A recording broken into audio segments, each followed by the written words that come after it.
Hey, welcome back to the channel. You can see I got a bunch of case knives. Maybe you can't see that, but that's what they are. And today we're going to finish off this series on collecting case knives. I've been doing it for a while. We're going to cover the years from 1965 all the way up to 2000. And that encompasses, I think, 4 changes. So change from 65 to 70, from 70 to 80. Then in the 90s, you have a couple different tang marks, and in between, you have a couple different ones too. In this series, we're not just looking at knives, we're talking about collector information that may be able to help you out to identify knives, help you to collect them, find the ones that you want to find. So I hope you will check out this video. It's awesome.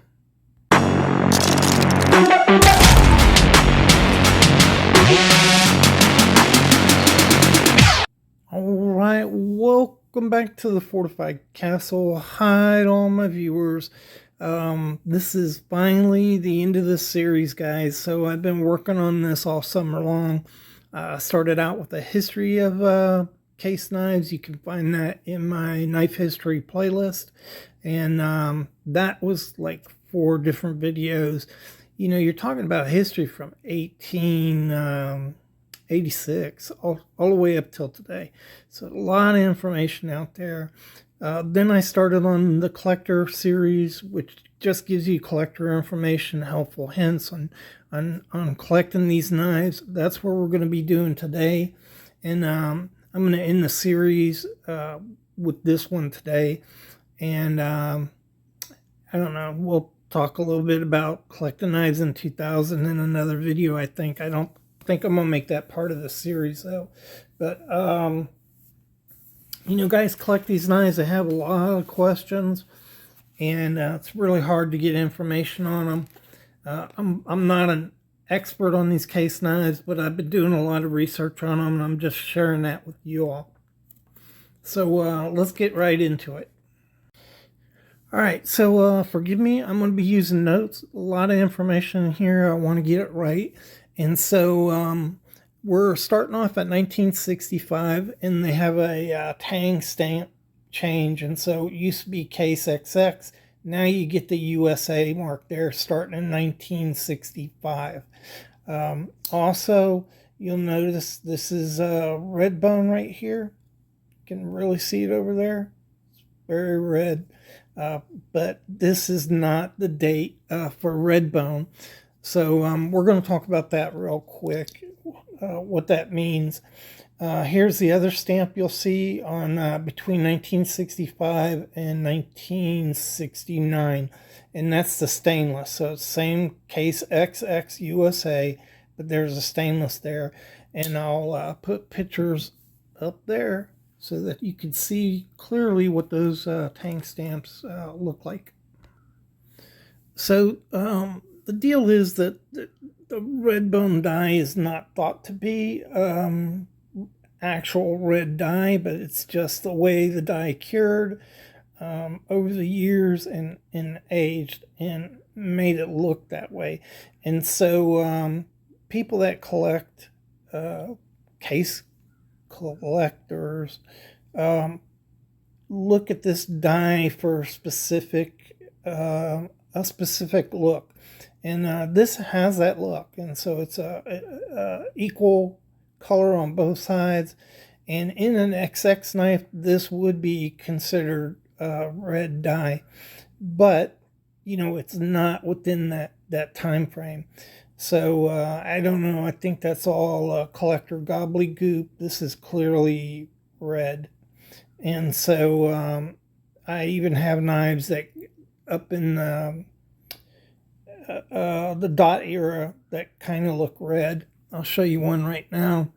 This has it's brown Delrin, but it has a red tint to it, and you can see that tint. I don't know whether it comes out in the pictures or not, but you definitely can see the hint of red. But I know this is brown Delrin, and so it's just the way that the dye is curing, and the red is kind of coming out of it more than the brown. And let's see, here's another one. This is pretty brown here, but still's got very, a hint of red in there, and it may turn more red over time. But that's what they're talking about. And yeah, 65 ends that. So there's no more red dye after 65. Why do you need to know that? People pay more for those red bone case knives. So if somebody's trying to charge you $200 for a knife because it's red bone and it's a 65 or above, then it's not the case collector red bone that you're trying to collect.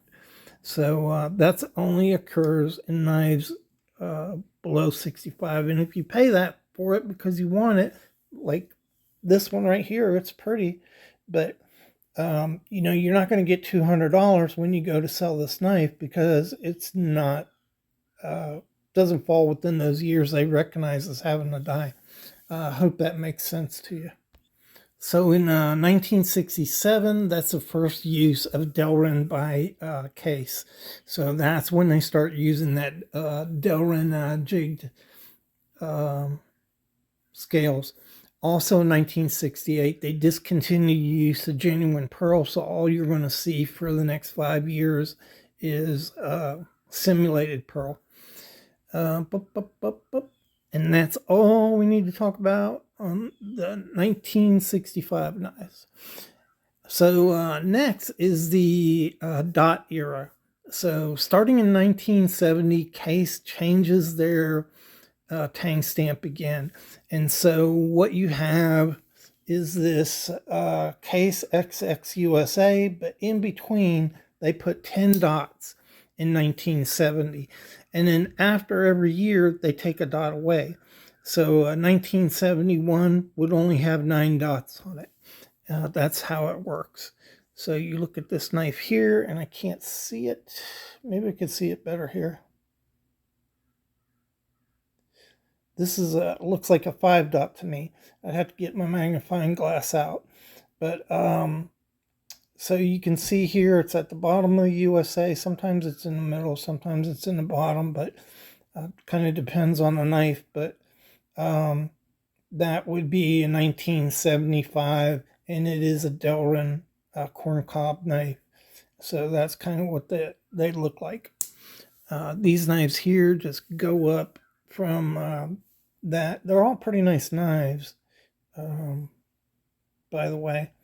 And this is the era when a lot of things start going wrong with Case. And we're going to talk about that here in a minute. This is a 1976 Case. And let's see, this is a 87, I think. Yeah. So that 87 PE, which stands for pin blade, it has a pin blade on it. It's a small Stockman. This is smaller than the 18 pattern right here, and it has a really nice copperhead bolster on it. Not really copperhead bolster, rounded bolster. So the monumental change that happens during the 70s, in 1972, Case is bought by American Brands. There is still Case leadership overseeing the company, but the Case, all their assets, their buildings, everything is owned by American Brands now. It's no longer family owned. It's a corporation. Corporation belongs to a corporation. In 1972, in the 70s, this is when we get into this collector thing where people are making knives specifically for knife collectors, not necessarily to be used by people, even though a lot of people use those knives, that knife collecting knives that were sold. And Case becomes one of the top producers of these collector knives. There's just an endless variety of collector knives that Case has produced. The first one, I believe, I may be wrong about this, but in 1972 they created the Case astronaut knife. This is an actual knife that went aboard the Apollo program, and it was an 11-inch machete style knife. So it looked like kind of a mini machete. And I'll show you a picture right there. And this knife went on every manned space flight since 1965. And so that was a special issue by Case. It came in a box, and that's the first one I know of. In 1974, they did the Kentucky Bicentennial. They released it was a 2137 pattern. 30,000 of those were produced. So these aren't exactly, because of the quantity produced, these aren't exactly high value collector knives today when you go to get them on the market. But they maintain a pretty good value, a better value than most, because of the quality of the case knives and the attention people give to case knives. Something else is going on with case at this time period. Really started in the XX era, prior to 1965, but when they made a change from one tank stamp to another, like from the XX era to the USA era, when they added the USA stamp,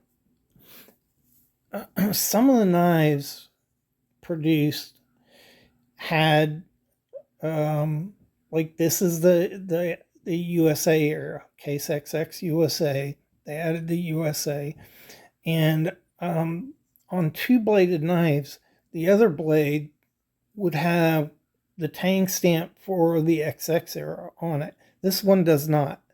I don't have any like that, but those are called transition knives, and that happened, I think, all the way up until 1980. So during the transition from XX to XX USA, some of the knives produced had two blades marked, one with each of the tang stamps on them. That doesn't add to the value of a knife. It's not considered highly collectible. It's just something that happened. These aren't Frankenstein knives that somebody put together. They were on primarily the 88 pattern, which is a large Congress, and a 52 pattern, which is a small Congress. And there were a couple other patterns that occurred on. So it's just something you might see. And it's kind of interesting. Another thing, as far as collecting and value, most people collecting during this dot era are collecting 10 dots.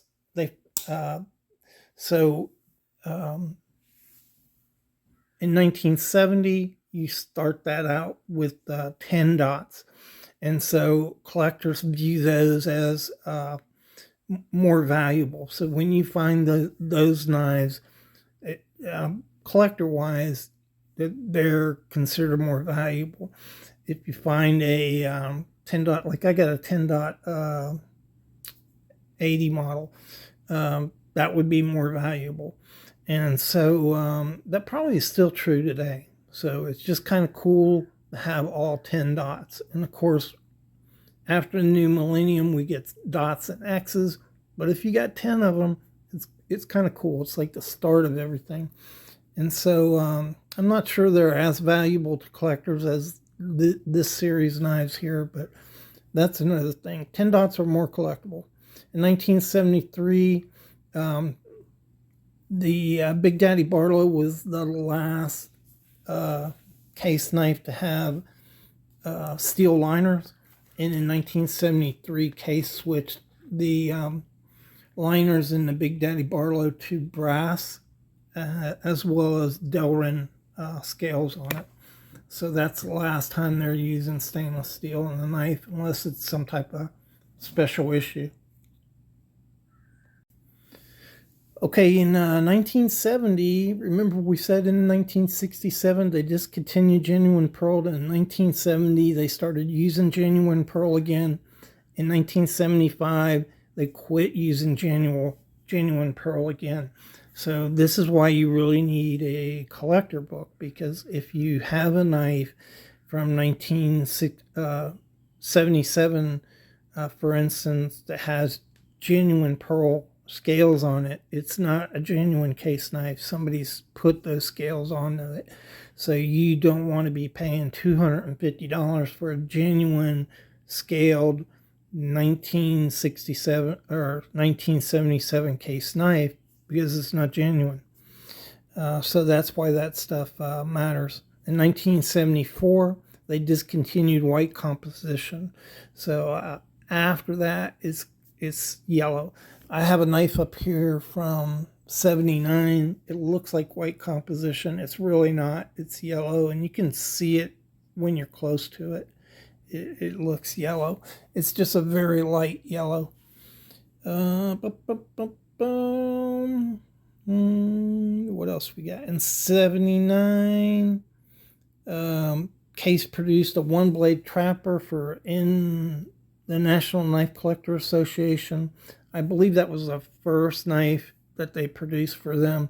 Every year, the Knife Collectors Association produced knives for its members and sold it to their members. And a variety of different knife companies participated in that. Here's one right here. This is from the 90s. This is a Knife Collector Association case that was produced. So I'm just letting you know that 1979 was the first year, and then they continued to provide those to the National Knife Collector Association. All right, that's pretty much all the information we need to know about 1970. We're going to move on to 1980. So you're looking at 3 decades here, actually 4 decades. So out of these 4 decades, and this was only 4 years, but you know, it's a different hang stamp. So these Case XX USAs are the best made of that period of time here. The next ones would be the dots. The 1970 series are considered the next best knives. During the periods of the 70s, American brand was trying to save money, and that's when you start seeing all these steps that Case normally took in making a knife. They start cutting out steps, and that affects the quality of the knife. So the 1970s would be better than the 1980s. The 1980s would be better than the 1990s. Now, I got to tell you, I have examples of them all. They're all pretty good examples. Very few of these, as a matter of fact, I don't think... This is the only one, I believe. This knife right here is the only one I actually picked out. The rest of them, you know, I bought online, and they came to me online. It's luck of the draw, and they're all good knives. So that's just, I'm pretty lucky that way. So let's move on to 1980. Starting in 1980, the Tang stamp changes, and what you have is what they call the Lightning Bolt Case S, Lightning S. And so instead of a serpentine S, it's a sharp, like a lightning bolt. And wherever you see the S, it's on there. So here you have a Case XX. There's 2 lightning bolt S's in the middle. Let me see if I can get that in better for you. There you go. You can see it better here. You see the 2 lightning bolts in the middle. This is stainless steel.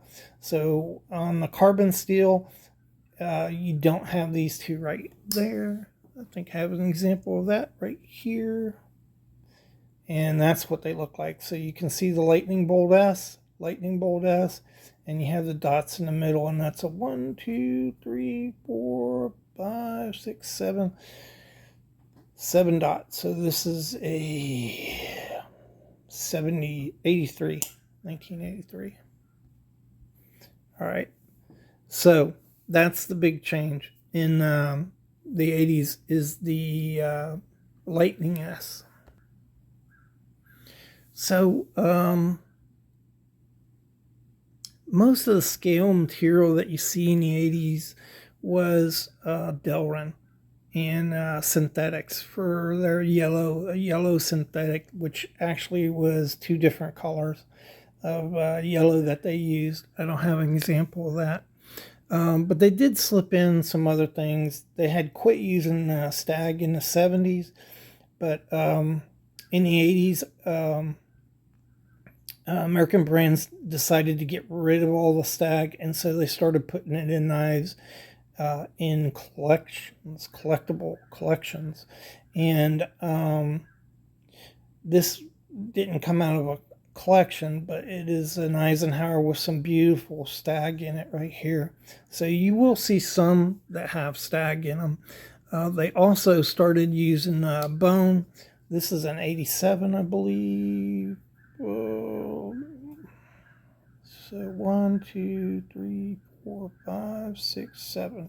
Yeah, this is an 87, and you see a really nice bone here. Very pretty color.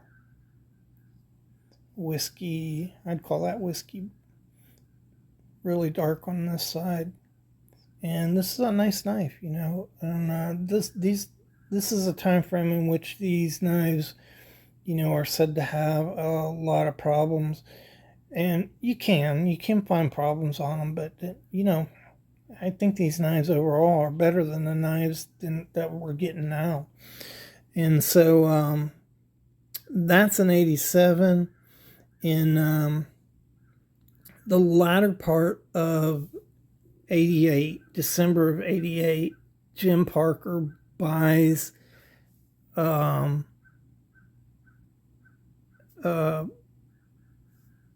case from American brands. He's actually on the job in January of 89. So immediately a lot of changes take place at Case during that time frame. Morale was pretty low, and Jim Parker set about to raise the morale of everybody and make a lot of changes, make the company more profitable. But another thing he did is he instituted a program called as the Commemorative Case Classics. I don't have an example of a case classic, but this program brought back old patterns, old stampings like Case Brothers stampings, handle materials, and they were he reintroduced Christmas tree celluloid, goldstone, red and green bone, curly maple, sandbar stag, all of the old stuff. He's creating a collector knife company is what he's trying to do. This is something, although his tenure there only lasted a couple years. In 1990, he had to go through bankruptcy and lost Case because of that. But those changes were to last at Case. So when Zippo bought Case, eventually they continued down that path that he was going down. What you need to know is the Case Classic knives were not made by Case. Now I know there were 3 patterns that in the commemorative Case Classics that were made by Case. I don't know which ones they were, so I can't point those out to you. The rest of those patterns were made by other companies, probably Queen and Blue Ridge Bluegrass Cutlery. So, you know, maybe even Camillus. Some of them may have been made by Camillus, but you just need to be aware that people are paying really good money for these Case Classic knives, and they're not made by Case. They are nice knives, though, but you just need to be aware of that. You're not getting a genuine Case knife. Let's see. All right, that's all the collector information. Here's another NKCA knife. This is a 1988, I believe. 1987. And here's an example. This is not a Case Classic knife, but this is some of the things he was doing in that commemorative series. This is the old Case Tested XX tang stamp. And that's what he was trying to do, bring back some of these old tang stamps. And this knife is made by Case. It's not a Case Classic. And it was made for NKCA. It is a 45 pattern, so that's a cattle knife. Really nice. Not perfect though. It was typical late 1980s build, so there are some build issues on this knife. Pretty nice though. Nice green bone. Here's a folding hunter and pack of wood here. There's your tank stamp. Model 6265. Yeah, 6265 saber grind. Really nice knives. And here's a cool one here. This is a Model 13 that was revived for a collector club. This is the American Blade Collector Association. And this is made by Case. It's an old pattern. They quit making this pattern in 1940, and they brought it back for the collector club. I think it's 5.5 inches. Hold on a minute. Yeah, it's a little over the 5.25 inches. Big knife. Pretty nice. Rogers jigged bone on here. All right, let's move on to the 90s. So once again in the 90s, you have a big change in the tank stamp. And at the beginning of the 90s, the idea was get rid of them dots and just put a date on them. You can see it right there, USA 1991. In 90, the company was bought by Three Rivers Associates out of Chattanooga, Tennessee. Their job was just to turn the company around. And in 1993, they sold it to Zippo, and Zippo took over. When Zippo took over, they got rid of that dating, and they went to the long tail Case XX, USA, and dots.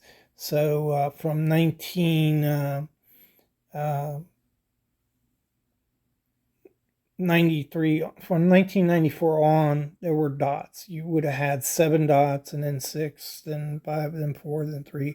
This is a 3 dot, so this is a 1997 knife.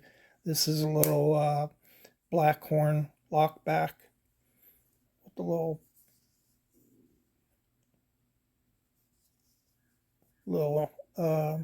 inscription plate there on it. These are cool little knives, actually. Your lock and pin blade.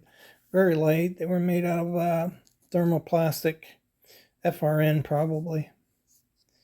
But that takes you up to the 90s. Zippo. I don't have a lot of representations of the 90 knives, but Zippo took off big time with this bone and different scale materials. There's a lot of nice knives that were produced in the 90s. They also struggled with quality during the 90s. And so I don't have a huge, you can see these are my only 290 model Case knives, but a lot of them are really good looking. They did a lot of marketing with other companies, producing knives for commemorative knives for other companies. A lot of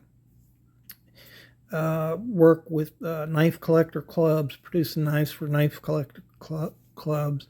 Also, the Case Knife Collector Club was started, and they're producing knives for the Case Knife Collector Club.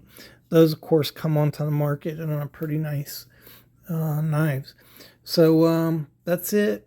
That's going to wrap it up. You covered 3 decades, the 60s, the 70s, 80s, and the 90s. And then we're going to wrap this series up. I appreciate you all for watching all of these. They tended to be long, and I'll tell you the truth, it takes a lot of time to put this together, and it's just a fraction of the information. You're talking about a company who produced knives from 1886 all the way up to 20 to today. And so I just had to, pick and choose what I could put in the video, because they would just be, each video could have at least been an hour long. You could have just expanded on that. I mean, there's just so much stuff. I generally didn't cover when they got rid of knives. So, starting in the 60s, they were getting rid of patterns. That continued in the 70s. It accelerated in the 80s. And they get down to, like a 40 base pattern type of thing, and start the vault thing, bringing knives back every year. So, they were, I couldn't include all of that information when each pattern left case, because it's just too much information. So again, thanks for supporting me in this. I hope you enjoy it. I hope it's a resource for everybody. You can find these collector videos in the my case playlist, and they're called, case collector videos in the playlist. So thanks again. Really appreciate y'all. I'll see you in the next video.